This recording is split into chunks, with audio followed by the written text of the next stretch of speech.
අපි දැන් සාකච්ඡා කරමින් හිටියා ධර්මයේ තිබෙන ගැඹුරු සූත්‍ර කීපයක් පිළිබඳව.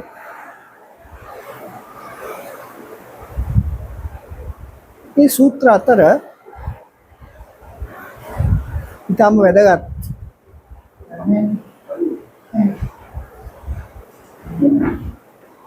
ඒ සූත්‍ර අතර ඊටම වැදගත් සංකල්ප යක් විදියට අපි දැක්කේ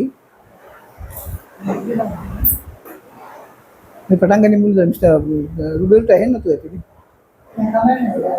හා එන අපි එන මුලින්ද පටන් ගන්න පෞද්ගලික දිනවල අපි සාකච්ඡා කරමින් හිටියේ අපේ ධර්මයේ තිබෙන ඊටම ගැඹුරු සංකල්පයක් පිළිබඳව. ඇහැ කන නාසය දිවකය මනස කියන ආයතන වලට මේ මනස යොමු වුණාට පස්සේ ඒ තැන් වල ඉඳගෙන සිදුවන ක්‍රියාකාරීත්ව සහ ඒ ක්‍රියාකාරීත්ව පාලනය කිරීමේ ක්‍රියාදාමය පිළිබඳව ඊට අදාළ සූත්‍ර අතර ඉන්ද්‍රිය භාවනා සූත්‍රය, සලායතන විභංග සූත්‍රය, පමාද විහාරී සූත්‍රය, අභිභායතන සූත්‍ර වගේම ධාතු විභංග සූත්‍රය ආදී සූත්‍රවලත් මේ අදහස් සෑහෙන ප්‍රමාණයකට විස්තර වෙලා තියෙනවා. ඒ නිසා මේ සාකච්ඡාව සිදු වෙන කොටස ධර්මයේ තිබෙන ගැඹුරු ඒ වගේම එක තැනක තියෙන සූත්‍රයක් නෙමෙයි බුදු ධර්මයේ තියෙන මූලික සංකල්පයක් කියලා තේරුම් ගැනීම ඉතාම වැදගත් වෙනවා. අපි මේ කරුණ අපේ මුලපරියාය සූත්‍රයේ තියෙන කරුණු සමග සම්බන්ධ කරගත්තොත් අර සේක පුද්ගලයාට නැත්නම් අඩුම ගානේ සෝවාන් මට්ටමටපත් වෙච්ච පුද්ගලයෙකුට දේව සහ මාර මානසික මට්ටම් වෙන් කරගන්න පුළුවන් කියන අදහස සමග සම්බන්ධ කර ගැනීම තුලින් අභිඤ්ඤය දැනුම කියන අදහස වෙත නැත්නම් ඒ පිළිබඳව හැඟීමක් ඇති කරගන්න මේ සාකච්ඡාව ප්‍රයෝජනවත් වෙනවා. අපි දන්නවා දේව මානසික මට්ටම් අතර තුසිත මානසික මට්ටම ගාවට එන්නේ නිර්මාණ රති මානසික මට්ටම. ඒකට මාර නැත්නම් ප්‍රජාපති දෙවිවරුන් ගන්නේ තමයි නිර්මාණ රති දෙවිවරු වෙටෙන්නේ. අපි හොඳට තේරුම් කරගත යුතු කරුණ තමයි මේ නිර්මාණ රති මානසික මට්ටම කියන අදහස කාම ලෝක මානසික මට්ටමක්. එතකොට ඒක බ්‍රහ්ම මානසික තත්වයක් නෙමෙයි. කාමයට සම්බන්ධයි. නැත්නම් අර අපි මනුෂ්‍ය ලෝකේ අපි කල්පනා කරලා බැලුවොත් අපි කරන ක්‍රියා තුලින් සතුට ලබන අරමුණු ගැනීම වෙත අවධානය යොමු නොවන අවස්ථාව තමයි මේ මානසික මට්ටම තුලින් නිරූපණය වෙන්නේ. මෙන්න මේ මානසික මට්ටම තුල සිදු කෙරෙන කාර්යයන් පාලනයට නතු කරගන්න ක්‍රමය. කොහොමද ඒ ක්‍රමයේ තියෙන ලක්ෂණ? කොහොමද ඒක සාමාන්‍ය පුද්ගලයාගෙන් සීක පුද්ගලයාට වෙනස් වෙන්නේ? සීක පුද්ගලයාගෙන් ඒ කොටස කොහොමද රහතන් වහන්සේට වෙනස් වෙන්නේ? මෙන්න මේ අදහස් ටික තමයි මූලික වශයෙන් කල්පනා කරලා බැලුවොත් මේ සූත්‍ර ගණනාවක් තුල විස්තර වෙලා තියෙන්නේ. හැබැයි අපි හොඳට තේරුම් කරගත යුතු කාරණය තමයි ආයතන ක්‍රියාත්මක වෙනවා කියන අවස්ථාව ධානා මානසික අවස්ථාවක් නෙමෙයි. අපි ඇහැ කන නාසය දිවකය සහ මනසින් අරමුණු ගන්න අවස්ථාවක්. ඉතින් එතකොට මම හිතන්නේ අපි කලින් සඳහන් කරපු විදිහට මේ අදහස පිළිබඳ ගැඹුරු විග්‍රහ ධාන මානසික මට්ටම් වලට වඩා සාමාන්‍ය කෙනෙකුට තේරුම් ගන්න පහසු වෙන්න ඕනේ. තවම අපි කතා කරන්නේ කාම ලෝකේ තිබෙන ධාන උපදවා ගන්න නැති පුද්ගලයෙකුට අඩු ගානේ විටින් විට ඇති වෙන මානසික මට්ටම්. දැන් අපි දන්නවා අපි මනුෂ්‍ය ලෝකේ ඉපදුනාම මූලික වශයෙන් බැලුවොත් අපි කිව්වා පළමුවෙන්ම අර කලලය අල්ල ගන්න වෙලාවේදී ඒ අදහස යනවා ওই පරිනිර්මිත වසවර්ති මානසික මට්ටමට. තමුන්ට අයිති නැති ශෛලයක තියෙන ද්‍රව්‍ය කොටස් අල්ල ගන්නවා. ඊට පස්සේ ඒක ක්‍රියාත්මක කරන කොට තමයි එන්නේ නිර්මාණ රති මානසික මට්ටමට. ඒ නිර්මාණ රති මානසික මට්ටම අප තුල සියලු දෙනාම තුල විටින් විට ක්‍රියාත්මක වෙනවා. පරිනිර්මිත වසවර්ති මානසික මට්ටමත් ක්‍රියාත්මක වෙමින් තියෙනවා. අපේ අනිත් ක්‍රියා කරන්නේ ඊට උඩින්. ඒතකොට අපි ඒ ක්‍රියා නැවැත්තුවොත් කොහොමත් අර කියන මානසික මට්ටමට එනවා. ඉතින් මම හිතන්නේ ඒක නිසා සීක මට්ටමේදී මේ පිළිබඳව වඩාත් ගැඹුරු නැත්නම් අභිඥේය දැනුමක් ලැබුණට සාමාන්‍ය පුද්ගලයෙකුට මේක පිළිබඳව කිසියම් ආකාරයක දැනීමක් තියෙනවා. එලා තියෙන එක බොහොම ඉක්මනට වෙන නිසා ඒ පිළිබඳව මතක තියෙන එක අඩුයි. මේක නිසා ධර්මයේ සඳහන් කරන අදහස වෙන්නේ සර සංකල්ප ඇති වෙනවා කියන්නේ. අපි සම්ප්‍රදායික අභිධර්ම ක්‍රමයට අනුව ගියොත් මේ සර සංකල්ප කියන අතර අදහස බොහෝ වෙලාවට ඔය ජවන සිත් කියන කොටස නිරූපණය වෙලා තියෙනවා කියන කාරණේ හිතා ගන්න පුළුවන්. අපි තේරුම් කරගත යුතු කාරණය තමයි හැබැයි ඒක ඒ පිළිබඳව වැඩිපුර විස්තර මම දන්න තරමට අභිධර්මයේ සාමාන්‍ය විග්‍රහවල සඳහන් වෙන්නේ නැහැ. දැන් අපි තේරුම් කරගත යුතු කරුණ තමයි මේ ජවන සිත් ක්‍රියාත්මක වෙන ආකාරයේදී ඒ පිළිබඳව ජවන සිත් කියලා අදහස් කරන මානසික ක්‍රියාකාරීත්වය ඒ පිළිබඳව කළ යුතු දේ කළ හැකි දේ පිළිබඳ විස්තරයක් ඔය කියන සූත්‍ර දේශනාවල සඳහන් වෙලා තියෙනවා. මේ කොටස නැතුව අපි සාමාන්‍ය විදිහට විග්‍රහ කරන්න ගියොත් අපි අතරමං වෙනවා. අපිට මොකද ධර්මයේ තියෙන ඊටාම වැදගත් සංකල්පයක් එක සූත්‍රයක නෙවෙයි සූත්‍ර ගණනක තියෙන යම් කිසි ආකාරයක ඊටාම වැදගත් ගැඹුරු සංකල්පයක්. ඔය මූලික වශයෙන් බැලුවොත් ඔය මනාපය කියන එක මනාපය අමනාපය කියන අදහස වෙන අදහසකට සම්බන්ධ කරගත්තොත් අපිට සෑහෙන ගැටලු සාගත තත්ත්වයක් එනවා. සාමාන්‍ය බැලුවොත් මම හිතන්නේ අපේ හුඟක් බෞද්ධ දැනුම කියන කාරණේ ඔය ප්‍රශ්නෙට උත්තරයක් දීලා නැහැ. සූත්‍රවල තිබෙනවා. ඒකක නෙවෙයි. ඒ අපි සඳහන් කරපු සූත්‍ර ගණනාවක. ඒකට සම්බන්ධ කරාම අපිට තව ඊටාම වැදගත් සංකල්පයක් බුදුහාමුදුරුවන්ගේ අන්තිම දේශනාවේ තියෙන ප්‍රමාදය කියන කාරණේ ගැඹුරු අදහසක් එතනදි මතුවලා තියෙනවා. ප්‍රමාද විහාරී කියලා තවත් සූත්‍රයක බුදුහාමුදුරුවෝ කියන කරුණ විස්තර වෙලා තියෙනවා. විස්තර කරලා තියෙනවා. දැන් මම හිතන්නේ අපි මූලික වශයෙන් කල්පනා කරලා බලුවොත් අපි මේ පෞද්ගලික දවස්වල කතා කරපු කරුණ ගැන වඩාත් පුළුල් මට්ටමක පදනමක් සකස් කර ගැනීම තමයි මේ වෙලාවේදී සිදු කරමින් ඉන්නේ. මම හිතන්නේ දැන් මේ දැනීම මම කලින් උත්සාහන් කරපු විදිහට අපිට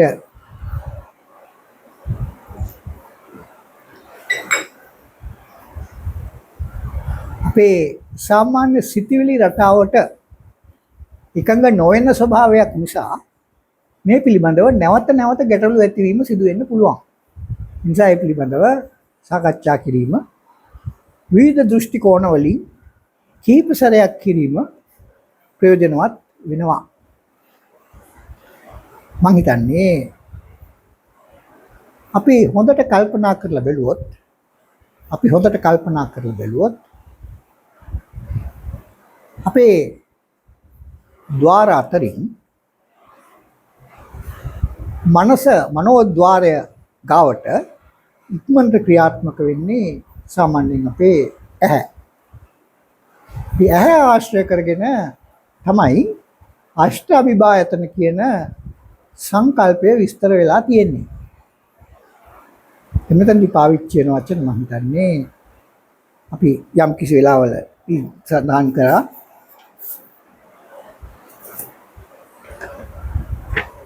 ආදි වාසේති පජහති විනෝදේති ග්‍රන්ති කරෝති අනභවං ගමේති කියන වචන. මේ වචනවල එක එකේ තියෙන තේරුම අපි බොහොම සරල විදිහට විග්‍රහ කරලා බලුවා. මේ කාරණය තුල අපේ මේ ක්‍රියාකාරීත්වයට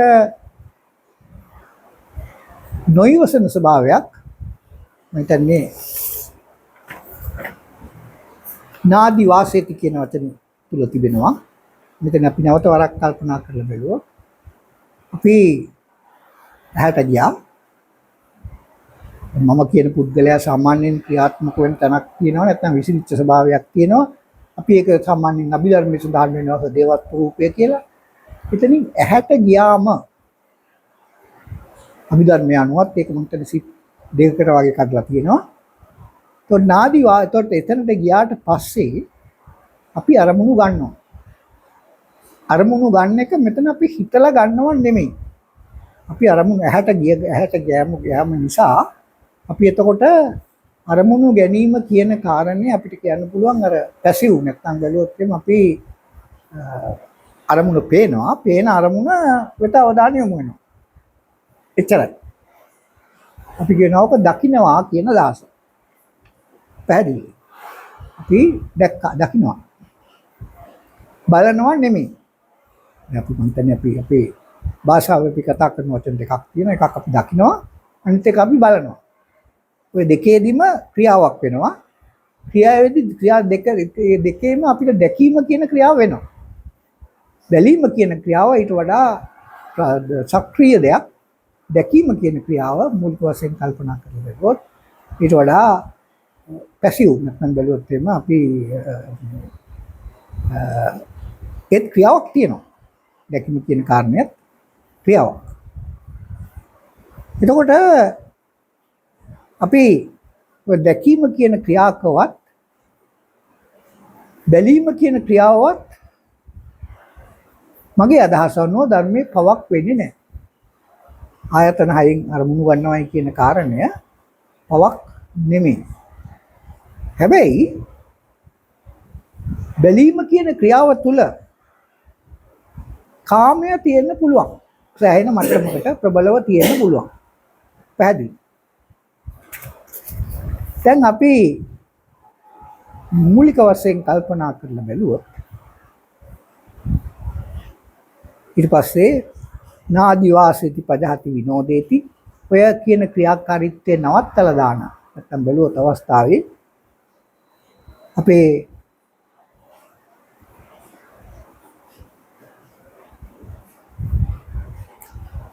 අවස්ථා කීපයක් තියෙනවා. දැන් අනභවංගමේටි කියන්නේ අපු ඇති වෙන්නේ නැති තත්වයටපත් වෙන්නේ. ඒක රහත් වෙලා. පැහැදිලි. ඒක අපි තේරුම් කරගත යුතු කරුණ තමයි අතරමැද ටික සේක මානසික මට්ටම් කියලා අපිට හිතා ගන්න පුළුවන්. ඔය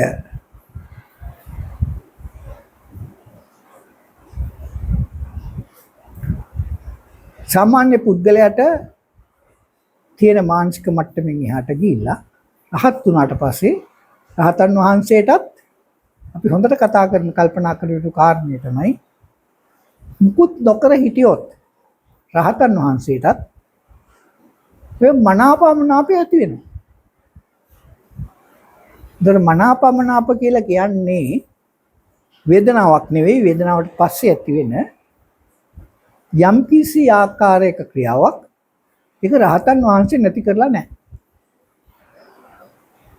පැහැදිලිද? රහතන් වහන්සේටත් මනාපමනාපය ඇති වෙනවා. හැබැයි රහතන් වහන්සේට ඕන නම් ඒ අරමුණේ මනාපය වෙනුවට අමනාපයක් ඇති කරගන්න පුළුවන්. අමනාපයක් වෙනුවට මනාපයක් ඇති කරගන්නත් පුළුවන්. ඒක තමයි රහතන් වහන්සේගේ වෙනස. පැහැදිලිද? તો රහතන් වහන්සේට මනාපයක් මනාපය ඇති වෙනවා කියන අදහස කාමසහගත ක්‍රියාවක් වෙන්න බෑනේ. රහතන් වහන්සේට කාමේ නැහැ. පැහැදිලිද?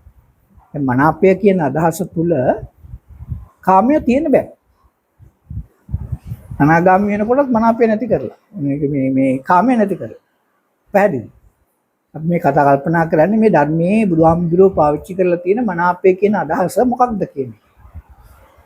ඒකට අපි කාමාන්‍ය කියන කාමය නෙමෙයි.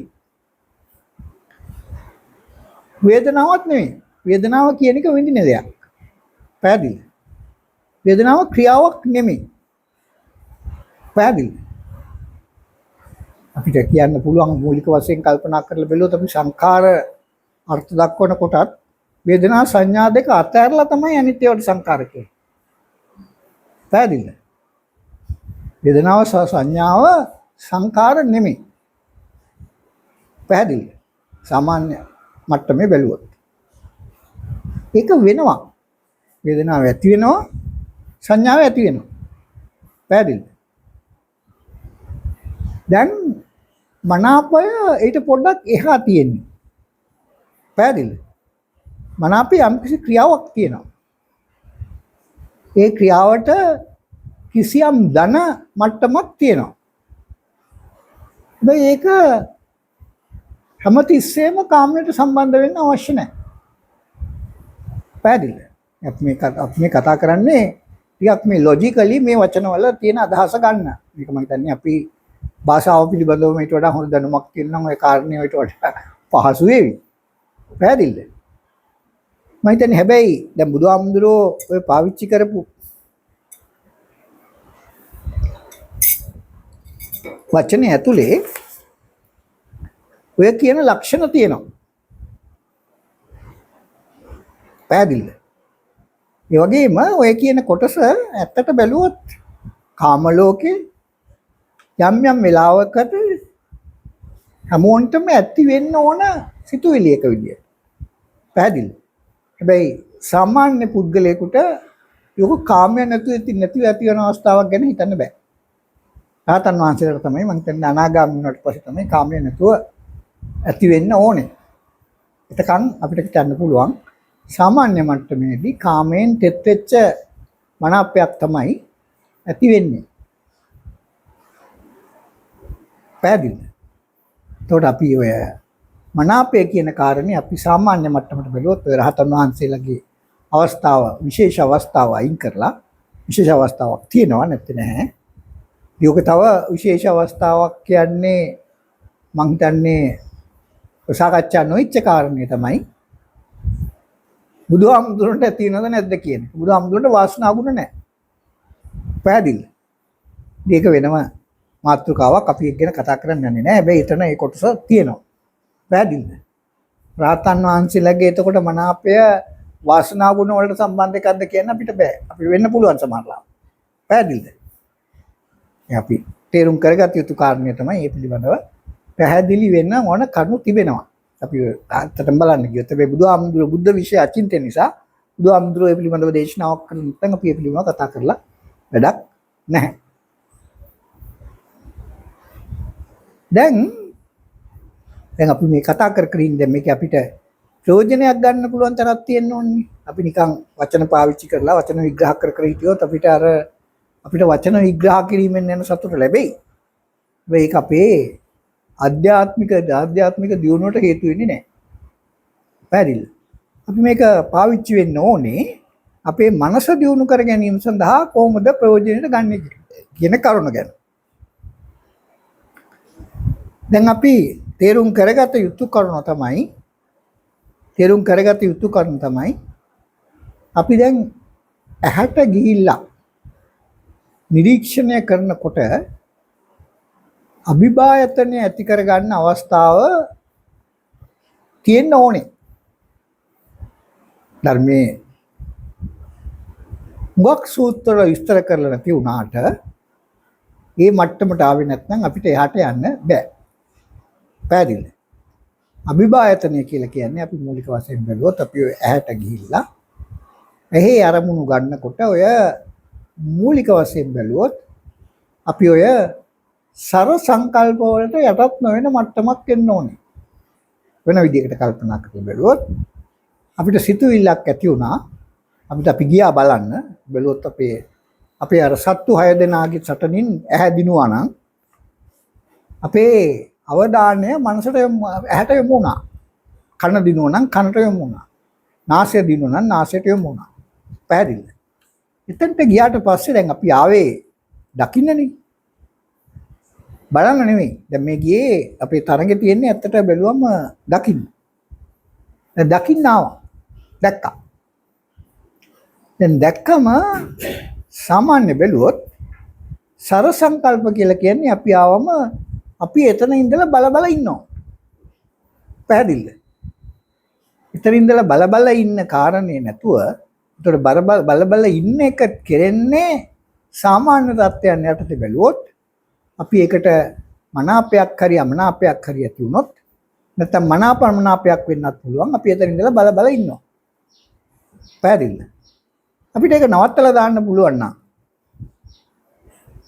තේරෙනවද? අපිට ඒක නවත්තලා දාන්න පුළුවන් නම් එතකොට අපි මූලික වශයෙන් බැලුවොත් ඔය අභිභායතන කියන මට්ටමට එනවා. තේරෙනවද? අපිට ඕන නම් එතන ඉඳගෙන බලන්න පුළුවන්. ඒ කියන්නේ අපි ඒක එතන හිතියට ප්‍රශ්නයක් නැහැ. අර ඉබේ යන සර සංකල්පයට ගොදුරු වෙන එක තමයි ප්‍රශ්නේ තියෙන්නේ. අපි සර සංකල්පයට ගොදුරු වෙන්නේ නැහැ. අපිට එතනට ඉඳලා ඕනනම් බලාගෙන ඉන්න පුළුවන්. පැහැදිලිද? නැත්නම් අපිට එතකොට මූලික වශයෙන් කල්පනා කරලා බැලුවොත් වෙලා තියෙන්නේ අපිට එතනදී ක්‍රියාත්මක වෙන්න පුළුවන් මට්ටමක් තියෙනවා කියන එක තමයි ආයතනය අභිභවනොයි කියන කාරණේ අදහස. දැන් ඔතනදී අපි තේරුම් කරගත යුතු කරුණ තමයි ඔය අපේ අභිභායතන සූත්‍රයේ මට මතක විදියට මගේ මතක හැටියට ඕක වෙන්නේ බුදුහාමුදුරු හම්බ වෙන්න ආපු කවුරු හරි එක සූත්‍රයක් මට මතක නැහැ. සූත්‍ර කීපයක් තියෙනවා.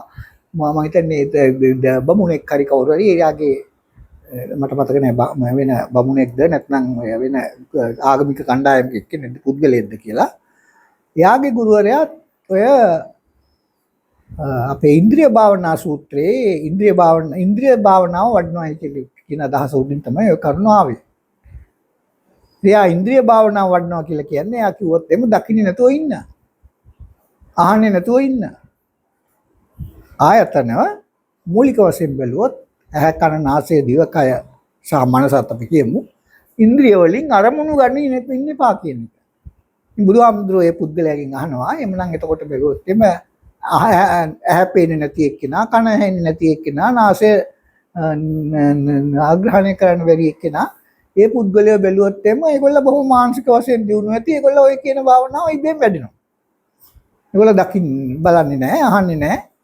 පැහැදිලිද? අභිභායතන භාවනාව විභායතන කියන කාරණේ නැත්නම් බැලුවොත් ඉන්ද්‍රිය භාවනාව කියන කාරණය බුදුහාමුදුරුවෝ කියන්නේ මම කියන්නම් එහෙම නෙමෙයි. එතනට ගිහිල්ලා පැහැදිලි. එතනට ගිහිල්ලා අපි ඔය මනාප අමනාපයට යටවත් වෙන්නේ නැතුව දැකීම කරනවා. පැහැදිලි. දැකීම කියන ක්‍රියාව පවක් නෙමෙයි. දැකීම කියන ක්‍රියාව රහතන් වහන්සේලාත් කරනවා. රහතන් වහන්සේලාගේ ඇහැට යනවා. සත්තු 6 දෙනාගේ සටනින් ඊට පස්සේ ඇහැට යනවා.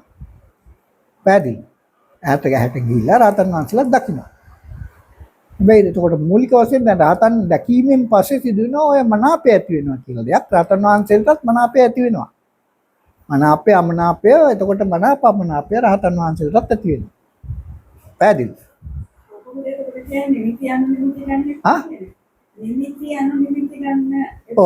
නෑ ඒක තමයි මම හිතන්නේ මම ගියසරත් විස්තර කරන්න උත්සාහ කළේ.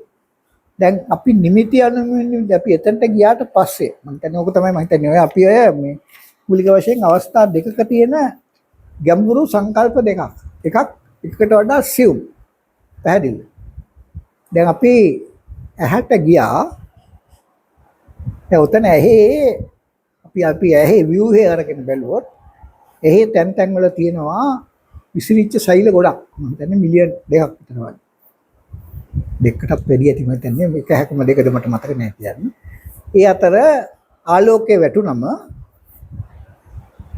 තේරෙනවද?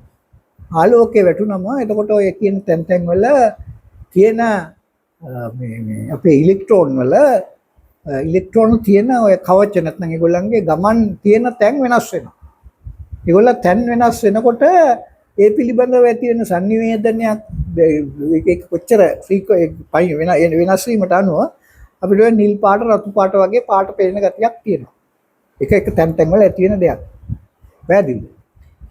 එතකොට අපි අර අපිට මනස දැන් එතෙන්ට ගියාට පස්සේ විඥාණය එතන ඇති වෙනවා. එතකොට ඒක බැලුවත් මානසික ස්වභාවය ඒකත් එක්ක ස්පර්ශ වුණාම පැහැදිලිද? ඒක අපේ තැන් තැන් වල ওই විසිරිච්ච දැනීම් සමූහයක් තියෙනවා. අපේ චක්කුසදාර්ථ රූපය තියෙනවා කියලා කියන්නේ ඒක ලක්ෂයක තියෙන එකක් නෙවෙයි. ඒක ඔය ඇහැ පුරා විසිරීලා තියෙන දෙයක්. පැහැදිලිද? ඒක තුලින් ඒ ටික එකතු කරලා අපි සංකේතයක් හදනවා. පැහැදිලිද? ඒ සංකේතය ඇති වුණාම එන්න අපි ඇත්තටම මම හිතන්නේ අපේ රේරුකාණේ අම්දුරොත් කියලා තියෙන ප්‍රශ්නේ මම හිතන විදිහට ඔක සාමාන්‍ය ටිකක් ගැටලු ප්‍රශ්නයක්. ওই ප්‍රශ්නෙට විසඳුමක් යම් ප්‍රමාණයකට දැන් අපේ රොබොටික්ස් වල AI ලා කරලා විසඳලා තියෙනවා ප්‍රශ්නේ. මම දන්නේ විසඳුම මොකක්ද කියලා. පැහැදිලිද? තේරෙනවද කියන කාරණා? එතකොට අපි ඔතන ප්‍රශ්න වෙලා තියෙන්නේ අපේ ඇහි දකින්න ලැබෙන රූපය. දකින්න ලැබෙන රූපේ බාහිර රූපයයි අභ්‍යන්තර රූපයයි කියන දෙක ගත්තොත් අභ්‍යන්තර රූපය කියන්නේ ඇහැනේ. ඒකට ඇහි තියලා විසිරලා තියෙන කොටස් ටික අභ්‍යන්තර රූපය. ඒකට ඒකට අර ආලෝකය තැන් තැන් වලට වැටුනම අපේ ඇති වෙනවා යම් කිසි ආකාරයක තැන් තැන් වල වෙනස් වෙලා තියෙන දෙයක්. පැහැදිලිද? ඒ ටික එකතු කරලා ගත්තම මේක මගේ අදහස. ඒ ටික එකතු කරලා ගත්තම අපිට යම් කිසි ආකාරයක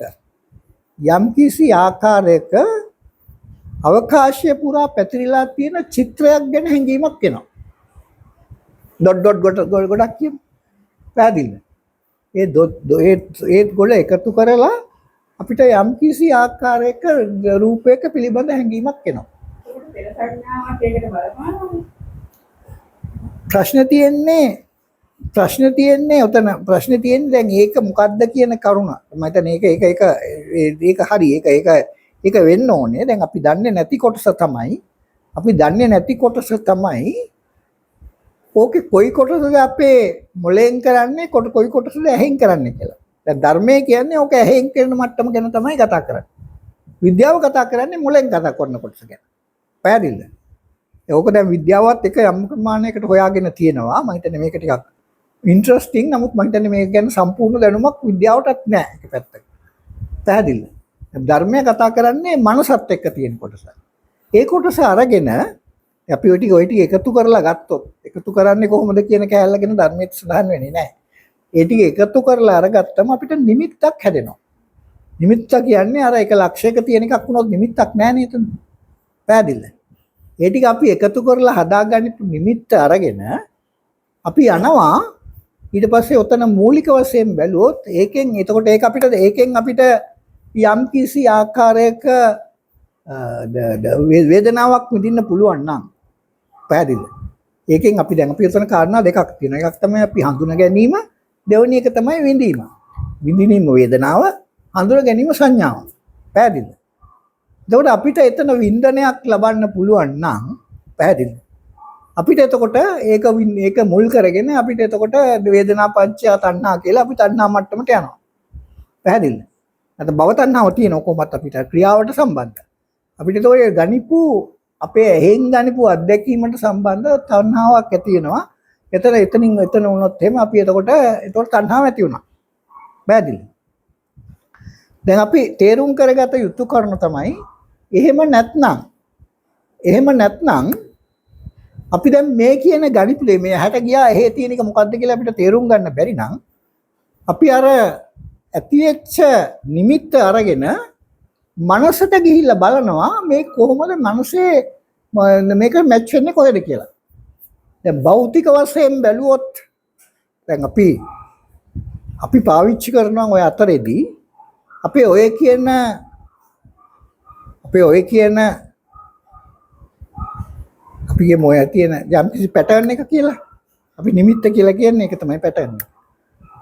ඒකට අදාළ දැනුම් සම්භාරයක් අපේ ඥානවල තියෙනවා.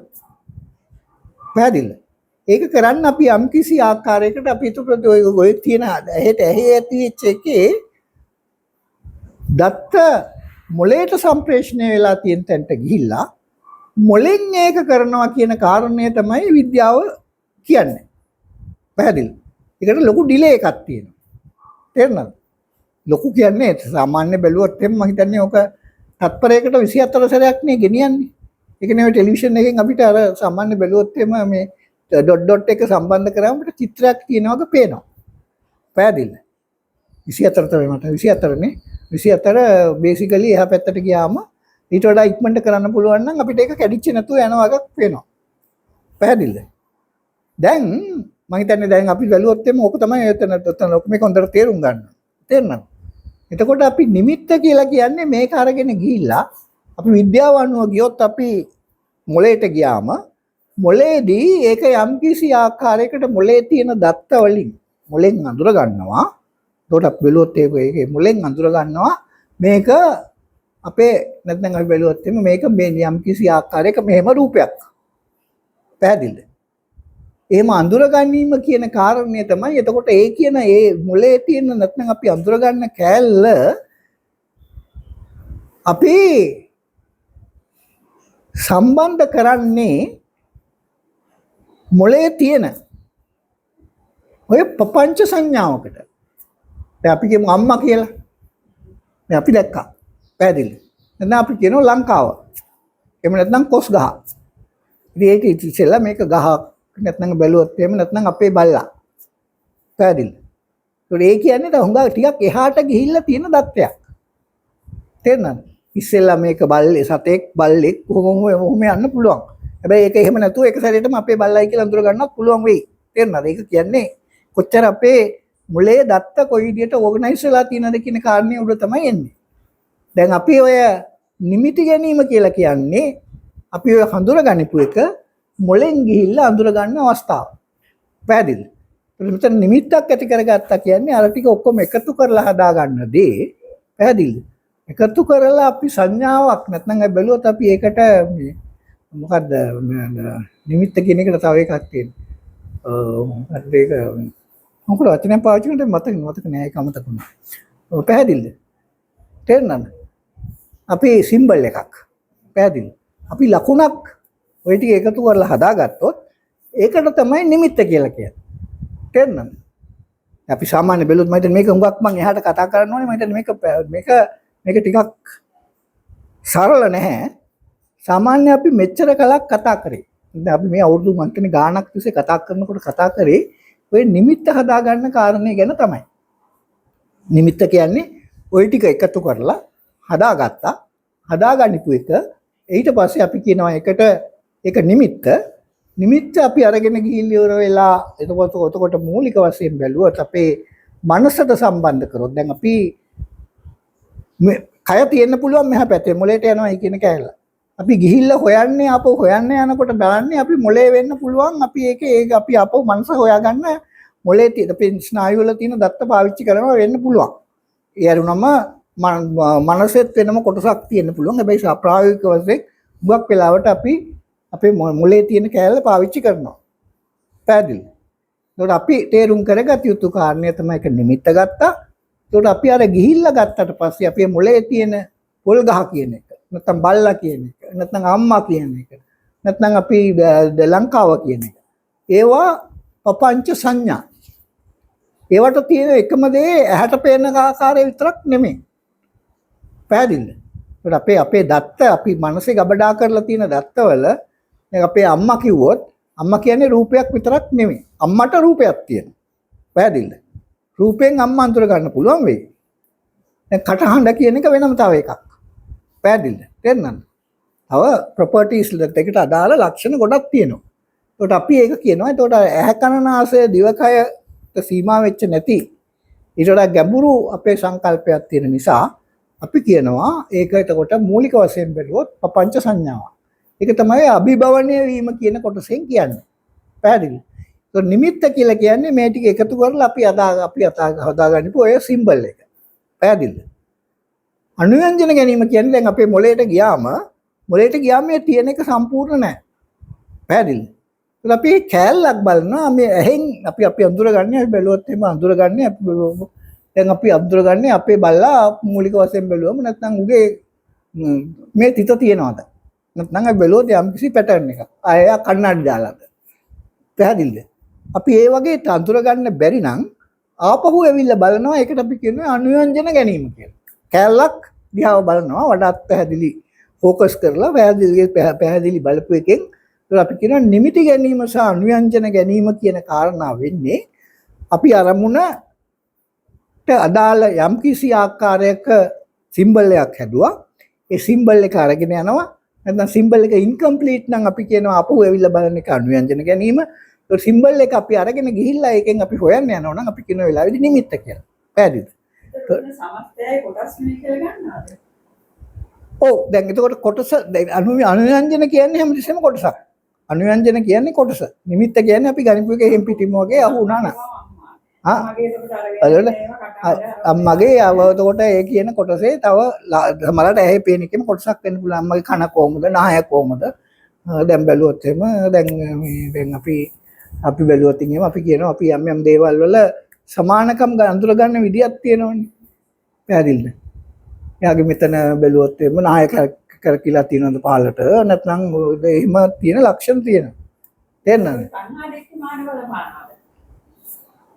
තණ්හා දිට්ඨි මාන කියන තුන මම හිතන්නේ අපි ඔක පොඩ්ඩක් පැත්තක තියමු පොඩ්ඩක්. මම හිතන්නේ තණ්හා දිට්ඨි මාන කියන කෑල්ල ඔය එක අවස්ථාවලට එනවා. මම හිතන්නේ මම එන්නම් දැන් මේ මාතෘකාව ආපු හින්දා.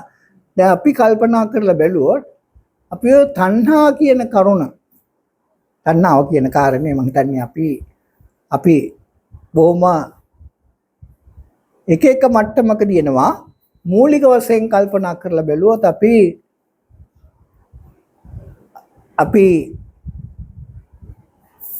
තණ්හාවේ අවස්ථා ගොඩ ගන්නවක් තියෙනවා. දැන් බැලුවොත් අපි දන්නවා ඔකේ භව තණ්හාව විභව තණ්හාව දෙක තියෙනවා. දැන් කාම තණ්හාව කියන එක කාම තණ්හාව කියන එක අපිට යම්කිසි ආකාරයකට සංඥාවට සම්බන්ධ තණ්හාවක් තියෙන්න පුළුවන්. පැහැදිලිද? දැන් අපේ අම්මා කියලා කිව්වොත් අපිට නැත්නම් අපිට තියෙනවා යම්කිසි ආකාරයක අපේ බැඳීමක් තියෙනවා. අම්මා කෙරෙහි අපේ තණ්හාවක් තියෙනවා. පැහැදිලිද? නැත්නම් අපි කවුරු හරි කිව්වොත් එහෙනම් මම හිතන්නේ අපිට ඒකේ අකමැති ස්වභාවයක් තියෙනවා නම් අපි කියමු ප්‍රභාකරන් කියලා. පැහැදිලිද? අපිට ඒකට අකමැති තණ්හාවක් තියෙන්න පුළුවන්. පැහැදිලිද? ඒකට ටිකක් තණ්හාව නිසා අදාළකට ගැටීමක් තියෙන්න පුළුවන්. තේරෙනවද? දේවල් අයින් කරගන්න දේවල්. ඔව් ඒකට නිමිති වශයෙන් බැලුවොත් නිමිත්තට සම්බන්ධ අර අතුලට ගියාට පස්සේ අපි නිමිත්ත අරගෙන ගියේ ඒකට අදාළ යම්කිසි ආකාරයක අපේ මනසේ තියෙන්න පුළුවන්. අපේ මනසේ තියෙන්න පුළුවන් ඒකට කැමැත්තක් නැත්නම් අකමැත්තක් තියෙන්න පුළුවන්. පැහැදිලිද? ඒකට අපි ඒක මූලික වශයෙන් තණ්හා කියන කාරණේ අතුරේ දැන් අපි දැන් බැලුවොත් එහෙම දැන් ඔතන අපි කියනවා ඔය සලආයතන පච්චය පස්ස වේදනා වේදනා පච්චය තණ්හා කියන්නේ ඒක. පැහැදිලිද? සාමාන්‍යයෙන් බැලුවොත් අපි දල වශයෙන් බැලුවොත් අපි ඒතකොට නිමිත්ත අරගෙන ගිහිල්ලා නිමිත්ත මනසෙන් විග්‍රහ කරලා ඒකට තියෙන කැමැත්ත හෝ අකමැත්ත තමයි අපි සාමාන්‍යයෙන් කාම තණ්හාව කියලා කියන්නේ. තේරෙනවද? එතකොට අපි තේරුම් කරගත යුතු කාරණේ තමයි තණ්හාව කියලා කියන්නේ ඒක. දැන් අපි මං හිතන්නේ තණ්හාව කියන කාරණේ ඔතන එනවා. දැන් මං හිතන්නේ ඔය මාන දිට්ඨි දෙක මම හිතන්නේ අපි මූලික වශයෙන් කල්පනා කරලා බැලුවොත් මට හරියටම කියන්න බෑ. නමුත් මූලික වශයෙන් කල්පනා කරලා බැලුවොත් අපි ඔය සංකල්ප වල තව එහාට ගියොත් පැහැදිලිද? දැන් හුඟක් අපි ගැටීම් ඇති වෙන්න නැත්නම් අපි වෙන විදියකට කල්පනා කරලා බැලුවොත් අපි හැමතිස්සෙම මාන කියන දේ ප්‍රධානම ලක්ෂණය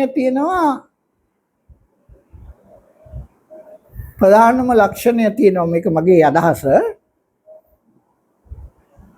දැන් අපි මම කියන ස්වභාවය පැහැදිලි. අපි මම දැන් කල්පනා කරලා බැලුවොත් මම මේ කෝපෙත් එක්ක මම මනින්නේ නැහනේ. පැහැදිලි.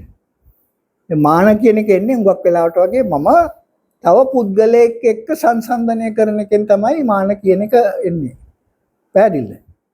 ඒතකොට තණ්හා මාන දිට්ඨි කියන කාරණේ එන්න නම් මාන කියන කෑල්ලට හුඟක් වෙලාවට වගේ සංසන්දනය කරන්නේ තව ජීවියෙක් එක්ක තමයි අපි සාමාන්‍යයෙන් මාන කියන කෑල්ල එන්නේ. පැහැදිලිද? ඒකත් එක්ක ඊට වඩා සරල නෙමෙයි, ඒකට අදාළ ගැඹුරු සංකල්පයක් තියෙනවා. දැන් මූලික වශයෙන් අපි දකින්න දේ ඒ කියන කොටස අපි ඔය මෙහෙම අදහසක් තියෙන්න පුළුවන්. මට ඒක හරියටම කියන්න බෑ. පැහැදිලි? මම සහ මගෙන් පිට අපි ඇහෙන් දැක්කනම් එතකොට මේක මේ දකින්නේ ඇහැ නෙමෙයි. පැහැදිලිද? දකින්න දේ ඇහැ නෙමෙයි. අපේ ඇහෙම වෙනසක් තමයි අපි දකින්නේ. පැහැදිලිද? අපිට හඳුනා ගන්න බෑ. අපි දැන් බැලුවොත් අපි කියමු අපි මම මේ කෝප්පේ දැක්කා. දැන් මේ කෝප්පේ දැක්කම පැහැදිලිද? මේක මම මගේ හිතන මට්ටම විතරයි මේ විස්තර කරන්නේ. මේ කෝප්පේ මම දැක්කම මගේ ඇහි ඇති වෙලා තියෙන වෙනසින් කොටසක්. පැහැදිලිද? මේකේ මම මෙතනින් ඉවරයි, මගේ ඇහැ ඉවරයි, මෙන්න මේ කොටස මම නෙමෙයි. පැහැදිලිද? එතකොට මම මාන කියන කෑල්ල එතනට එන්න පුළුවන්. මම වෙන් කරනවා අර දැකපු දේ, බාහිර රූපයයි අභ්‍යන්තර රූපයයි දෙක වෙන් කරනවා. පැහැදිලිද? ඇත්තටම උනේ මගේ ඇහැ වෙනස් වුණා. පැහැදිලිද? තේරෙනවද මම කියන හදන දේ? දැන් මම දැක්කා කියන කෑල්ල ඇතුලේ මගෙන් පිට තව දෙයක් අපි දකිනවා. පැහැදිලිද? මට දැනගන්න බෑ මගෙන් පිට මොකුත්. තේරෙනවද? මට මගෙන් පිට දෙයක් දැනගන්න බෑ. නමුත් මගේ ඇහි ඇති වෙච්ච වෙනස් වීමක් තුලින් පිට දෙයක් නිර්මාණය කරනවා. තේරෙනවද? තේරෙනවද මං කියන්න හදන දේ? එතකොට ඒක ඇත්තටම තියෙන දෙයක් නෙමෙයි. මම දකින්නේ මගේ ඇහිම වෙනස් වීමක්. එතකොට දැන් මානයට ඒක සංසන්දනය කරන්න අරගේ මෙමරි එක සෙල් එක කියන්නේ වෙනස් වීම නෑ වෙනස් වීමනේ උත්තේජනයට හේතුව. මේක තමයි මම කියන්න හදන්නේ. මූලික වශයෙන් බැලුවොත් බම් කිසි බාහිර සාධකයක් නිසා මම වෙනස් වුණා. දැන් එතකොට මූලික වශයෙන් කල්පනා කරලා බැලුවොත් ඒ සිදුවිච්ච සිදුවීම තුලින් මම සහ මම නොවේ කියලා කොටස් දෙකකට කඩනවා. ඒකට මම කියන එක හැබැයි අතට කලින් තිබුණු එක ගන්නකට. පැහැදිලිද? කලින් තිබුණු මම දැන් වෙනස් වෙලා තමයි මේ තත්ත්වයට ආවේ. තේරුණාද? ඉතින් එතකොට ඔතන මම හිතන්නේ තේරුම් කරගත යුතු කාරණා තමයි. ඕක තමයි මම හිතන්නේ ඕකේ මේ කතා කරන්නේ ධර්මයේ ගැඹුරුම තැන මට කියන්න බෑ හරියට. ඔය මාන කියන කෑල්ලේ එනවා අන්තිමට බැලුවම අන්තිම සංයෝජනේ. පැහැදිලිද? එතකොට අපි පිට එකක් එක්ක මනින්නේ නැහැ. තේරුණාද? ඔව් නිරීක්ෂණ කෘත්‍යයක් කියන්නේ අරමුණක නිරීක්ෂණ කෘත්‍යයක්. අරමුණක නෙවෙයි අඳුනා ගැනීම එකක්. අරමුණ තුලින් තමයි එන්නේ. ඒක ඒ ක්‍රියාවලිය වෙන්නේ වේදනාව කරාද සංඥාව කරාද? මූලික වශයෙන් කල්පනා කරලා බැලුවොත් අපි සංඥාවට තමයි කිට්ටු වෙන්නේ. වේදනාවෙන් තමයි මූලික වශයෙන් කල්පනා කරලා බැලුවොත් අපි වේදනාව කියන කැලලට තියෙනනේ වැළඳීමේ ලක්ෂණය. පැහැදිලිද? අපි වැළඳීමේ ලක්ෂණය කියන එක වේදනාවට තියෙනවා. තේරුණාද? අපි එතකොට වේදනාව නිසා ඇතිවෙච්ච සංඥාවක් කියලා කියන්න පුළුවන්. මොකද දැන් පස්ස සංඥා කියන කැලල සංඥාව ආහාරය කරගන්නවා කියුවට පස්සේ උතර මැදට වේදනාවක් එනවා. මොකද මම වෙනස් වුණා. මම වෙනස් වෙනා කියන කැලල තමයි ආහාර කරගත්තා කියන කැලල එන්නේ. වේදනාවේ තිබෙන මූලික වශයෙන් කල්පනා කරලා බැලුවොත් වැළඳීමේ ගුණය කියලා කියන්නේ අරකෙන් මම වෙනස් වුණා බාහිර මේකක් නිසා. ඒ වෙනස් වෙච්ච මම ඊට පස්සේ අපි දෙකකට කඩනවා. මූලික වශයෙන් මේක තමයි මම, මේක එතකොට මේක පිට කියලා. පැහැදිලිද? තේරුණාද? යෝග අපි එතකොට ඒක කරන්නේ මනසදි නෙවෙයි, ඒක ඇහෙදි කරන්නේ. පැහැදිලිද? වෙනස් වීම නැත්නම් නැති වෙනවා. ඔය ඒක තමයි තියෙන ස්වභාවය. වෙනස් වීම. ඔව් එතකොට මූලික වශයෙන් කල්පන ඒ ස්වාභාවිකවත් වෙනස් වෙනවනේ. දැන් බාහිර උත්තේජකය නිසා ඊට අමතරව වෙනසක් වෙනවා. පැහැදිලිද? තේරුණාද? ඇහැට ආලෝකය වැටුනම ඇහි ස්වාභාවික වෙනස් වීම නෙමෙයි. ඒකේ යම්කිසි ආකාරයක අර ස්වාභාවික වෙනස් වීමට අමතරව තව වෙනසක් වෙනවා. පැහැදිලිද? ඒක තමයි අපේ ඇහැ උත්තේජනය වුණා කියන්නේ. එතකොට ඇහැ උත්තේජනය වුණාම උත්තේජනය වූ ඇහැ නිසා එතකොට බාහිර ලෝකයක් නැහැ කියලා ධර්මයේ කියන්නේ නැහැ. එතකොට බාහිර ලෝකය පිළිබඳව මම මැවීමක් කරනවා. පැහැදිලිද? ඒ මැවීම කරන්නේ මගේ විඥානයේ හිතන විදිහට තමයි මේ වෙනස් වීම අඳුරගන්නේ. පැහැදිලිද? මායාකාරය කියන්නේ ඔව් විඥානය එතකොට ඒක මායාකාරය කියන්නේ ඒක. හැබැයි එතකොට ඒ කියන වෙලාවේදී මම සහ මම නොවන කියන කොටස් දෙකක් කඩනවා. ඒක තමයි අපි වභ්‍යන්තර රූපයයි බාහිර රූපයයි කියලා තියෙන්නේ. පැහැදිලිද? එකට බැඳුණු මම සහ ඒක තමයි සංයෝජනය කියලා කියන්නේ. අභ්‍යන්තර රූපයයි මම බාහිර රූපය අතර සංයෝජනයක් තියෙනවා. මම නැතුව ජීවත් වෙන්න බෑ. අරමාර්ථ වශයෙන් නාමකෙන්නේ නෑ. ඔය ඉතින් බුදුහාමුදුරුවෝ ජීවත් වුණේ. ජීවත් වෙන්න බෑ කියන්න බෑ. තේරුණාද? දැන් බුදුහාමුදුරුවෝ බුදු වුණාට පස්සේ ජීවත් වුණේ කොහොමද? නෑ සම්මුති වශයෙන් මම ඉන්නවා. ඔය අරමාර්ථ වශයෙන් මම නෑ. ඔව් ඒක හරි. නෑ මං කියන්නේ ඒක තමයි. නෑ මම නැති වුණා කියලා කෑල්ල එතනින් මැරෙන්නේ නෑ. රහතන් වහන්සේලා බුදුහාමුදුරුවෝ ජීවත් වෙනවා. පැහැදිලිද? තේරෙනවද? මම මේ කියන්න හදන්නේ ඒක ඇල්ල. ඒක අනිවාර්යම නැහැ. අපේ කර්මඵල හරි මොකක් හරි එකකින් අපි ඉස්සරහට යන ස්වභාවයක් තියෙනවා. තේරෙනවද? ඒක අපි තේරුම් කරගත යුතු කාරණේ තමයි මමයි. එතකොට මූලික වශයෙන් ඔය මාන කියන කැලේ මාන කියන සංයෝජනේ හරියට විග්‍රහ වෙලා තියෙන තැනක් මට හම්බ වෙලා නැහැ. පැහැදිලිද? ආ? මමත්වය. ඔව්. කොයිද ඒක තමයි ඒ කැලේ නැති කරගන්න ඕනේ. මම හිතන්නේ ඒක තමයි ඒක කරන්නේ කොහොමද? ඒක තමයි ගැටලුව තියෙන්නේ. සංයෝජන වල තියෙනවා මාන කියන වචනේ මෙතන ආවේ. මාන කියලා සංයෝජනයක් තියෙනවා. ඒ සංයෝජනය අපි කතා කරන ඔය පිට මනින්න එකට නෙමෙයි. අතන තමයි අපි සාමාන්‍යයෙන් කියන්නේ ඔය සෙය්‍ය මාන මොකක්ද ඔය මාන තුන කියලා කෑල්ල. මේ මාන කියන එක වෙන් කර ගැනීමට සම්බන්ධ මාන කියන අදහසක් කියලා තමයි මගේ අදහස එන්නේ. තේරුණාද? බාහිර ලෝකයේ සමග මම වෙන් කර ගන්න අපි උත්සාහයක් දරනවා. පැහැදිලිද? ඒකට මට කියන්න බෑ හරියට මොකක්ද කියලා. ඔය කියන්නේ මේ රහත් වෙනකොට නැති වෙන සංයෝජනයක් ගැන. පැහැදිලිද?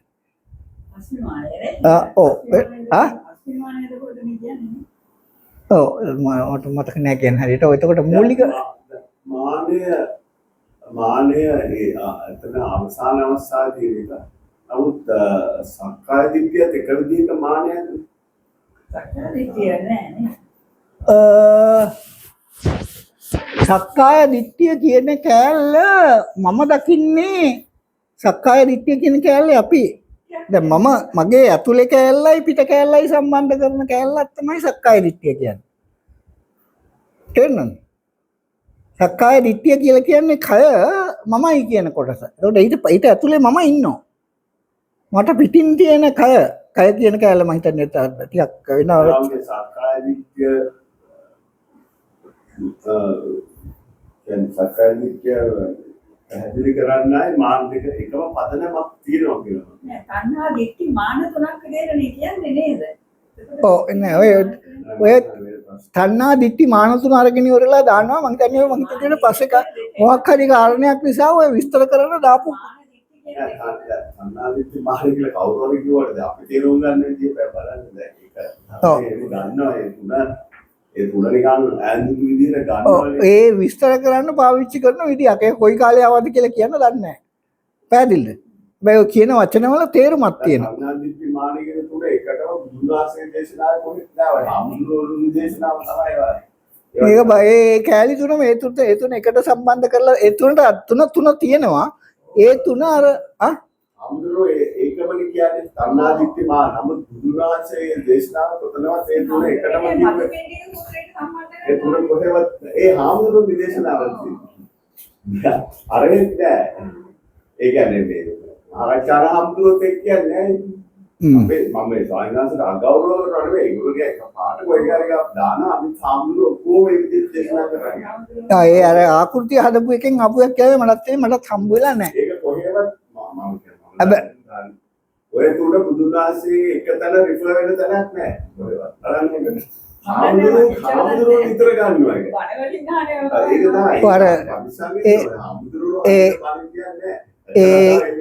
ඒක ඇත්තට බැලුවම මම හිතන්නේ කොහේ හරි එකතු වෙලා තියෙන සංකල්පයක් ඒක මට ඒක එහෙම තියෙන එක මට හම්බ වෙනවා. ප්‍රපංච කියන එකට ප්‍රපංච කියන එක සමාන කරනවා ඒ තුනට. ඔව්. ඒක නිකන් අවුරුයි සාරිමාංශයම දේශනා ඊපස්සේ මම අඳවරෝ කරනවා කියන එක ඒක මාසි ඉන්නේ. දැන් ප්‍රපංච කියන එක තණ්හා දිට්ඨි මාන කියන ප්‍රපංච කියලා කියනවා. ඒකම ඔක්කොම කියනවා. දැන් ඒවලේ ප්‍රපංච කිව්වා ඒකට අපි යම්බුරට නෑ ධර්මයේ උඟක් තියෙන ඇතුලේ හරි සරල අදහස් තියෙනවා. ඒ සරල අදහස් උඟක් සංකීර්ණ කරලා තියෙනවා ආකෘතිය නිසා. පැහැදිලි.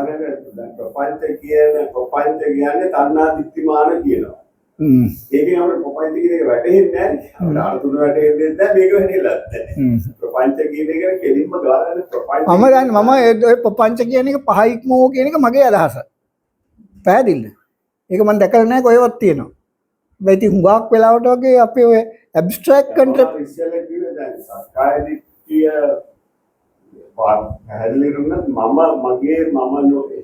ඒ දෙකක් ගන්නවනේ. දැන් සක්කාය දිට්ඨිය පැහැදිලි කරන්නත් මම නෙමෙයි මගේ බවක් මට අදහසක් එදා ඔය අදහස හරි. මම හිතන්නේ දැන් අන්න මානය කියන එකටත් මම කියන එකම ගන්නවා කියලා මම කියනවා. ඒක දෙකේ වෙනස මොකක්ද?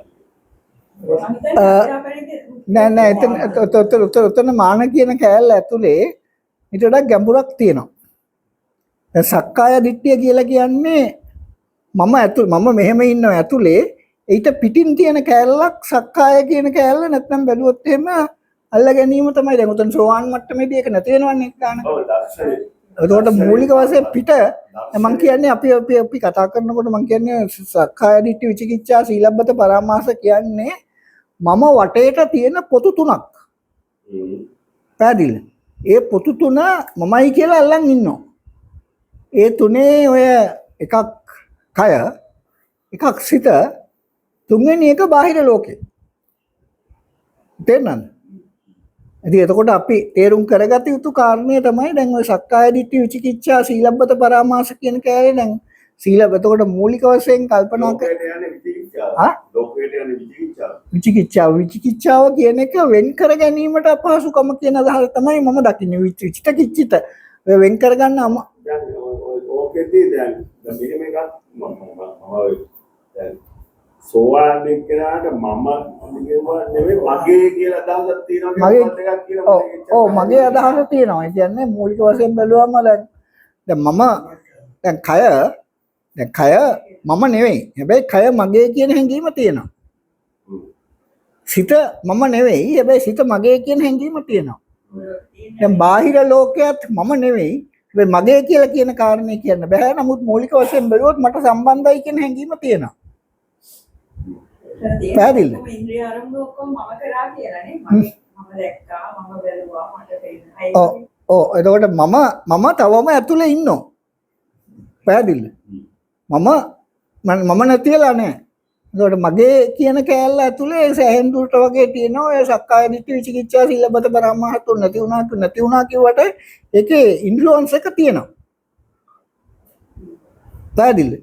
හැබැයි ඒකට අර ලොකුම ඉන්ෆ්ලුවන්ස් එකක් කරන්න බෑ. මොකද දන්නවා මේක මම නෙමෙයි කියලා. අපි සාමාන්‍ය පුද්ගලයෙක් එතකොට මූලික වශයෙන් ගන්න තරම් ඒකට තදම බැඳීමක් නැහැ. මම වුණොත් එහෙම බැඳීම තරයි. පැහැදිලිද? එතකොට ඒකේ එන දේවල් වලට යම්කිසි ආකාරයකට අර සම්බන්ධයක් තියෙනවා. සම්බන්ධය තියුණාට ඒක මමයි කියලා තදින් අල්ලන්නේ නැහැ. අල්ල ගැනීමක් තියෙනවා. අස්මිමානේ නැති වෙන්න ඕනේ. ඔව් රහත් වෙනකොට අපිට ඒ අදහසෙන් අපේ අදහසින් අර ආනස්තරේ පාප කර්මයක් කියන නොවනවා කියන එකට ඒකේ ගුණහරි බරෝ කරන්න පුළුවන් ඒකයි තියෙනවා. තමයි දැන් සෝවාන් කෙරෙකින් වෙන්නේ නැති ඒවා කියලා තියෙනවා. ඔව් ඉතින් ඔය අතර මූලික වශයෙන් කල්පනා කරලා බැලුවොත් මම හිතන්නේ දැන් ඒක මම හිතන්නේ උත්සාහයක් කරන්නේ. ඔව් නෑ ඒක තියෙනවා වටිනකමක් මූලික වශයෙන් කල්පනා කරලා බැලුවොත් අපි මම හිතන්නේ ඔය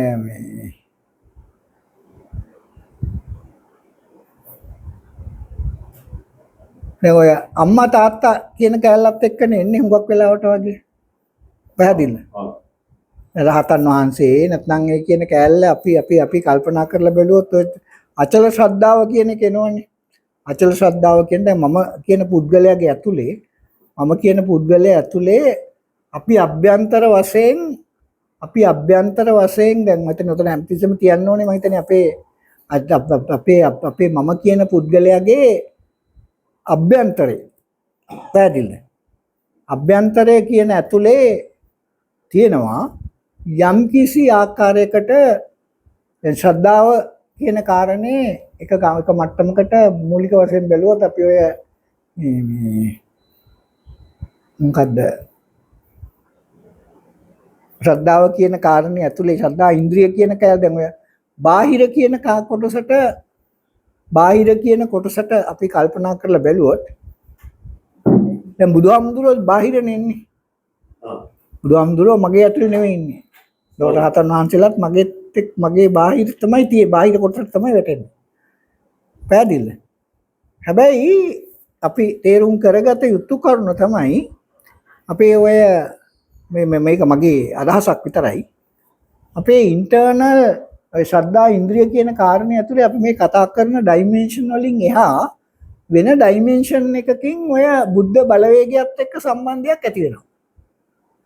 ඔව් ඒක අපි කතා කරලා ඉස්සෙල්ලා. එතකොට ඒක නිසා අපි කල්පනා කරලා බැලුවොත් ඔය බුද්ධ ධම්ම සංඝ කියන තුනම මූලික වශයෙන් ඔය කියන කොටස දැන් ධම්ම කියන එක බුද්ධ වල රිෆ්ලෙක්ෂන් එකක් එකට. ඒ දෙක වෙන් කරන්න බෑ. සංඝ කියන්නේ එතනම තමයි රිෆ්ලෙක්ට් වෙන්නේ. එතකොට අපි දැන් කල්පනා කරලා බැලුවොත් දැන් අචල ශ්‍රද්ධාව කියන කාරණේ ඇතුලේ මූලික වශයෙන් කල්පනා කරලා බැලුවොත් එතනින් කොටහකට ලොකු හාම් එකක් කරන්න බෑ. එතන ට්‍රිගර් වෙන ගතියක් තියෙනවා. පැහැදිලිද? එතකොට මම හිතන්නේ දැන් බුදුහාමුදුරුවෝ ගැනයි රහතන් වහන්සේලායි කියන කොටස ඒ දෙක නෑ මව්පියන් දැන් ප්‍රශ්න වෙලා තියෙන්නේ දැන් මව්පියන්ට කියන කොටස දැන් එතකොට මොකද අනිත් එක එන්නේ එතකොට සංඝයා කියන කැලලත් ඒ තුන එන්නේ එතන ඒ තුනම එනවා එතන ශ්‍රද්ධාව කියන එකෙන් ඒක කව වෙන රූට්ස් තුනක් තමයි ඒ කැලි තුනට ඒ තුනට කැඩිලා යන්නේ. පැහැදිලිද? දැන් තාත්තා අම්මා කියන දේ මූලික වශයෙන් කල්පනා කරලා බැලුවොත් අපි ඔය මම කියන පුද්ගලයාගේ මේ කයට සම්බන්ධයක් තියෙනවනේ. පැහැදිලිද?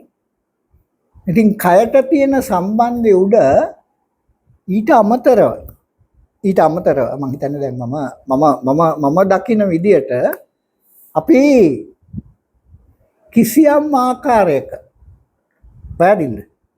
කිසියම් ආකාරයක කායික මට්ටමට ඇරෙන්න අභ්‍යන්තර වශයෙන් මානසිකව පැහැදිලිද? මානසික සම්බන්ධතාවයකුත් ඒකත් එක්ක තියෙන එක ගන්න. තේරෙනවද? ඒක එතකොට මූලික වශයෙන් කල්පනා කරලා බැලුවොත් එතකොට අපිට අපේ මනස තුල ඒ සම්බන්ධය කඩන්න බෑ. පැහැදිලිද? ඒ වුණාට ඉතින් අපේ දැන් විඥානය දැසගන්නේ අර කලර් නොවැකටනේ. අර දෙමාපියෝ එතන. නෑ ඒක මම හිතන්නේ අපි තේරුම් කරගත යුතු කාරණේ තමයි. ඕකම දෙක මම හිතන්නේ අපි ඕක සාකච්ඡා කර හිටියා යම් කිසි ආකාරයකට බැලුවම දැන් මනසට තියෙන දැන් මම අපි ඇහැ කන නාසය දිවකය මනස කියන කොටස බැලුවම පැහැදිලිද? මනස කිය ඇහැ කන නාසය දිවකය මනස කියන ద్వාරවල ගැන බැලුවොත් පැහැදිලිද? ඔය අපි සාමාන්‍යයෙන් විස්තර කරනකොට කියනවා ශෛලියක් අල්ලගෙන ඉපදුනා කියලා. හැබැයි අපි තේරුම් කරගත යුතු කාරණේ තමයි ඒකත් එක්කම යම්කිසි ආකාරයක මනසට කන්ටැක්ට් එකක් තියෙනවා. ඒකනේ බාහිර තියෙන දේවල් වලටත් අපිට දැන් බැලුවොත් ඒක දැන් දුර ගමන් කියන කෑල්ල ඇතුලේ උගක් ලෝව ලේයර් එක මනසට කිට්ටු ලේයර් එක අපේ දෙමාපියන්ක සම්බන්ධයක් තියෙනවා. අපි කියන්නේ මනස දැන් අපි සතෙක් වීම කියන කාරණේ ඇතුලේ තියෙනවානේ. තේරෙනවද? එතකොට sperm bank and surrogate mother වගේ sperm bank and surrogate mother concepts ආව කොහොමද? adopted එක්කෙනෙක් නම් adopted එක්කෙනෙක් දැන් දීලානේ sperm banks තියෙනවා. surrogate mother concepts තියෙනවා. ප්‍රශ්නේ තියෙන්නේ මූලික වශයෙන් මට කියන්න බෑ හරියට කොහොමද කියලා ප්‍රශ්නේ හරියට කියන්න බෑ. නමුත් මූලික වශයෙන් කල්පනා කරලා බැලුවොත් මම හිතන්නේ මගේ අදහස තියෙන්නේ. දැන් ඒක තමුන්ගේ ඩෙවලොප්මන්ට් එකත් එක්ක පැහැදිලිද? ඩෙවලොප්මන්ට් එක වෙන වෙලාවෙදී සමහර වෙලාවට අර ඉපදුන අම්මම නෙවෙයි වෙන්න පුළුවන්. නැත්නම් ඉපදුන තාත්තම නෙවෙයි වෙන්න පුළුවන්. පැහැදිලිද? යම් කිසි ආකාරයකට එන්ටිටි එකක් එක ඒ සම්බන්ධය ස්ට්‍රෝංග්ලි තියෙන්න පුළුවන්. පැහැදිලිද? අපි ඒක හුඟක් වෙලාවට වගේ මම හිතන්නේ ඒක ඇත්තට ලොජිකල් පර්සියු කරනවා. එච්චරම පර්සියු කරන්න ඕන දෙයක් නෙවෙයි මම අර නෑ ඒක තමයි මම දන්නේ ඒක සූත්‍රයේ තියෙනවානේ අර මේක ඒක මේ කියන්නේ the adopted mother hari father hari නැත්නම් ඒ දෙන්නෙක් හිටියේ නැත්නම් එක්කෙනාට හරි එහෙම බැඳීමක් තියෙන්න පුළුවන්. පැහැදිලිද? තේරෙනවද? අපේ දැන් ජීවියාගේ මූලික වශයෙන් කල්පනා කරලා බැලුවොත් ඒ මනස අපේ මනස බාහිර තියෙන ජීවීන්ට සමග කන්ටැක්ට් එකක් ඒක සොලිඩ් එකක් නෙවෙයි. දැන් අපි අපේ කයත් අල්ලගෙන ඉන්නේ. කය අල්ල ගන්නව ඇරෙන්න තව අපි අර එන්වයරන්මන්ට් එකේ තියෙන යම්කිසි ආකාරයක වෙන මයින්ඩ් එකක් අල්ල ගැනීම සාමාන්‍ය තියනවා කියන අදහස් තමයි කියන්න පුළුවන්. දැන් දෙවියන්ට තාත්තා කියන කැලේ එන්නේ දැගේ එතකොට අර දෙන්නේ කිව්වේ අර අම්බපාලි ඒ දෙන්නට ඒක වෙන්නේ නැහැ. වෙන්න ඉඩ තියෙනවා. කවුරු හරි දැන් උදාහරණ වශයෙන් බැලුවොත් ඒගොල්ලන්ට එහෙම වෙන්න පුළුවන් නොවෙන්නත් පුළුවන් කියන්න බෑ. කියන්නේ සමහරවල් සාමාන්‍ය කෙනෙකුට දෙන්නෙක් ඉන්නවා. පැහැදිලිද? නැත්නම් එක්කෙනා වෙන්නත් පුළුවන්. එතකොට මූලික වශයෙන් බැලුවොත් අපි ඔය මූලික වශයෙන් මොකක්ද අණ්ඩජ උත්පත්තියේදී දෙකෙනා ඉන්නේ. දැන් මිනිස්සු අණ්ඩජ උත්පත්තිය කට්ටිය කතා කරනවානේ.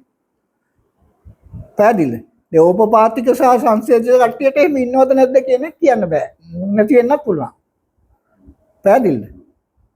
අණ්ඩජ කියන්නේ දැන් අපි මම ඒවා ගැන ඉච්චර මම කියන්නේ දැන් සතර සූත්‍රයේ බුද්ධ භාෂිතයක් නේ.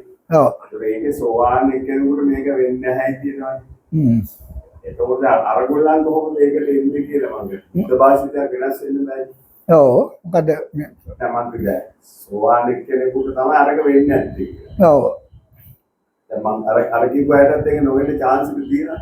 අර කොල්පු කට්ටිය ඒ කියන්නේ. කියන්නේ අපි අම්බපාලි ඒ වගේ ඔව් ප්‍රශ්නේ තියෙන්නේ අම්බපාලීට මට මතක නැහැ කියන්නේ එහෙම නැත්නම් කෙනෙක් හිටියා බාම්මලි ආයෙ දෙන්න තව එක්කෙනෙක් හිටියා. ඉතින් ඒගොල්ලන්ට එහෙම ඉන්නත් පුළුවන් නොඉන්නත් පුළුවන්. මොකද උපපාතික කට්ටියට දැන් දෙවියන්ට තාත්තා කෙනෙක් අම්මා කෙනෙක් ඉන්න පුළුවන්. පැහැදිලිද? ඒකට අපේ දේශනාවෙත් නැහැ සෝවාන් අයට වෙන්නේ නැහැ කියන එක සෝවාන් නොවන අයට වෙන්නේම නැහැ කියලා අනිත් පැත්තට කියලා නැහැ දේශනාව. නේද? ඒක තමයි ඉතින් මම හිතන්නේ දැන් අපේ උත්පත්ති අතර අණ්ඩජ ජලාභුජ සංශ්ලේෂිත උපාති කියන කොටසේ සාමාන්‍යයෙන් වෙන දෙයක් තමයි ඔය කියන්නේ.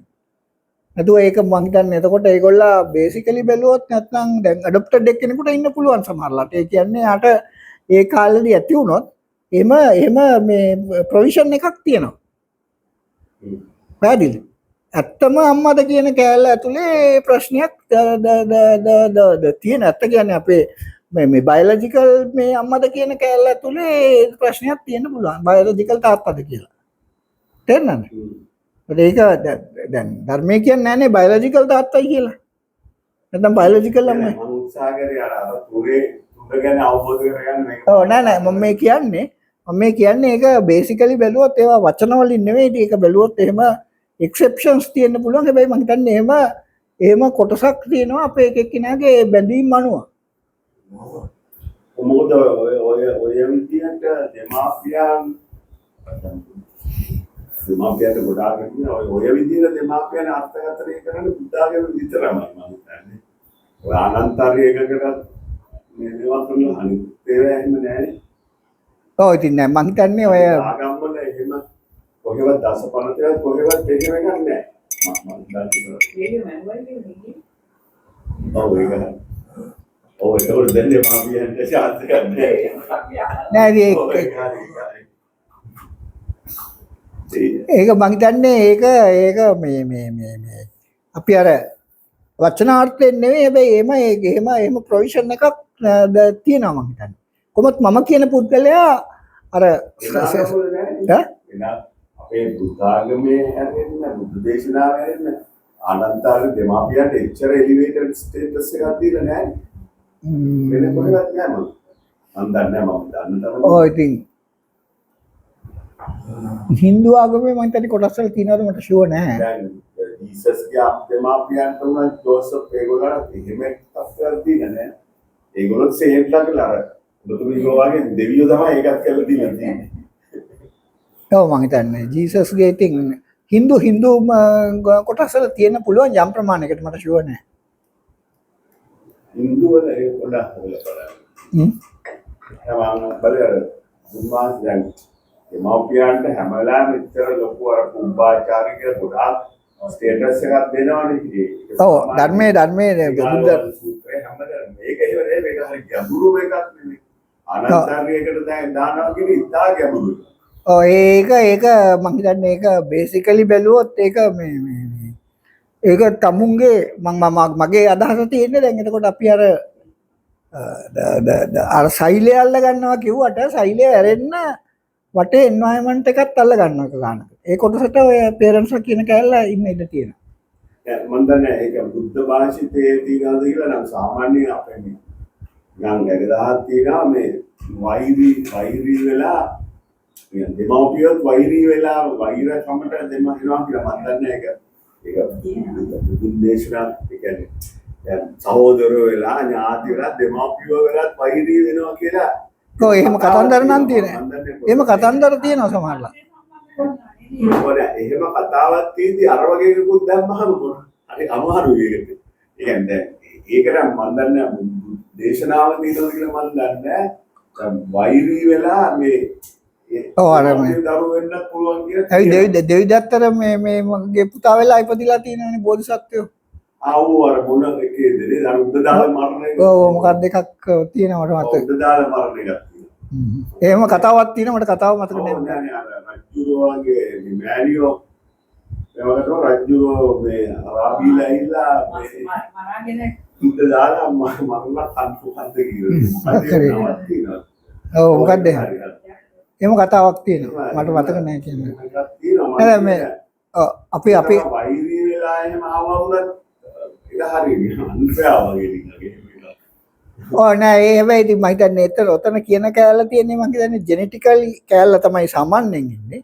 ඒකට ඒට අමතරව අර මේ සම්බන්ධයක් එහෙම තියාගන්න පුළුවන්. ඔක මෙන්ටල් කන්ටැක්ට් එක කියන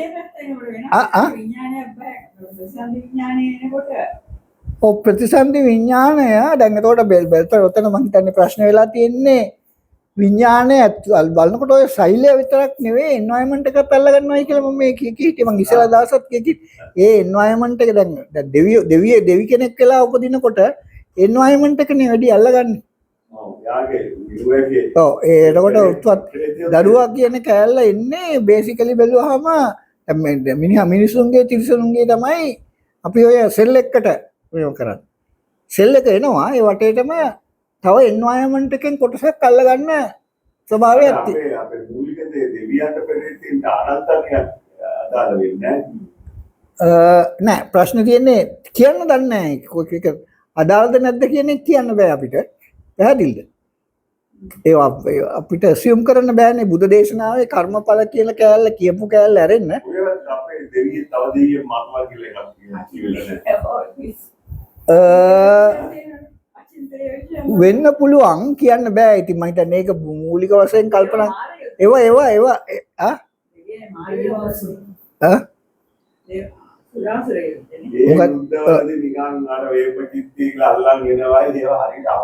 ඒවා ඉතින් කතන්දර තියෙන්නේ.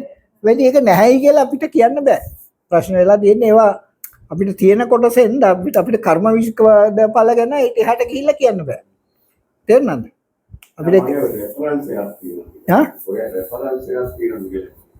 කතා තියෙනත් පුළුවන් නැති වෙන්නත් පුළුවන්. මට බේසිකලි ඒක කියන්න ගොක් මම හිතන්නේ ඔය මේ තියෙන්න පුළුවන්. මට එහෙම මතක් වෙන්නේ නැහැ. ඊළඟ ආටානාදී සූත්‍රයේ ඔය හරි තමයි කටෝල ගත්තා. නෑ ප්‍රශ්න වෙලා තියෙන්නේ මම හිතන්නේ දේව මානසික මට්ටම් වල මම ඒ කැලේ ඇතුලේ තියෙනවා මම හිතන්නේ අපේ විමුක්ති මාර්ගයට සම්බන්ධ ලොකු කොටසක්. විමුක්ති මාර්ගයට සම්බන්ධ සෑහෙන කොටසක් ඒ දේව මානසික මට්ටම් වල තියෙනවා. ඒ කියන දෙවියෝ නෙවෙයි ඔය නේ. හා? ඒ දෙවියෝ නෙවෙයිනේ මානසික මට්ටම් කියන්නේ. නෑ ඒගොල්ලන් සම්බන්ධයි. ඒ මානසික මට්ටමකදී මරුණොත් එතන ගිහිල්ලා උපදිනවා. ඒක දේවතාවුන් සතිය ඩිෆයින් කරන එක. ඒකට මූලිකව මිනිස්සුත් ඉතින් අකුසෝ වගේ මේ අපු පල්ලයට යන්න පුළුවන් මිනිස්සු එහෙම වෙනවා. Donald Trump